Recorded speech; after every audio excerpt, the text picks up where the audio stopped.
আজ ভারতবর্ষের ৭৮তম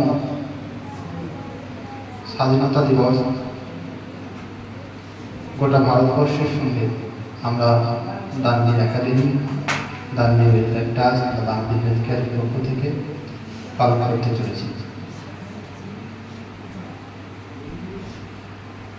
1947 সালের 15ই আগস্ট আমাদের দেশ স্বাধীন হয়েছিল কিছু বীর শহীদের রক্তের অবদান।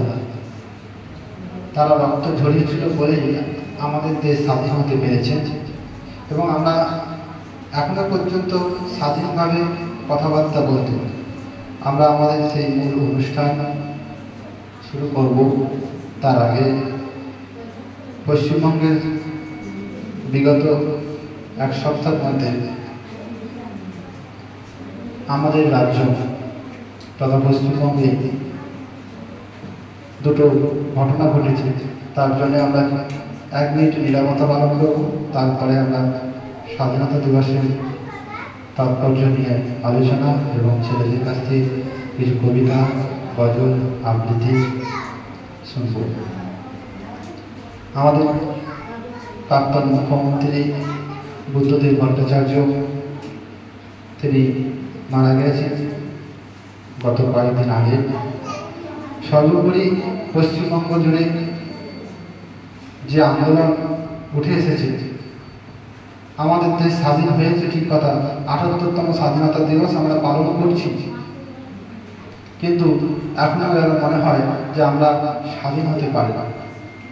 তার প্রমাণ দিয়েছে গত কয়েকদিন আগে আর.জি. কর মেডিকেল কলেজের একটা ঘটনা। যারা সমাজ নিয়ে ভাবে, যারা মানুষকে নিয়ে ভাবে, তাদের বিবেকের কাছে একটা দংশন যে এইরকম একটা ঘটনা যারা ঘটিয়েছে তারা মানুষ নয়। তারা কখনো একজন সুস্থ স্বাভাবিক মানুষ কখনো এই ধরনের কাজ করে উঠতে পারে না। সেই সমস্ত দোষীদের আমরা অবশ্যই শাস্তি চাই তারা, এবং যার সঙ্গে তারা যেন প্রকৃত বিচার চায়।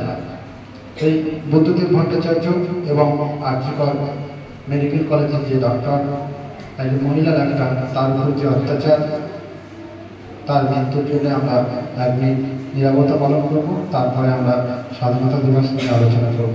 সবাই একটু উঠে দাঁড়াবে, 1 মিনিটের জন্য নীরবতা পালন করব।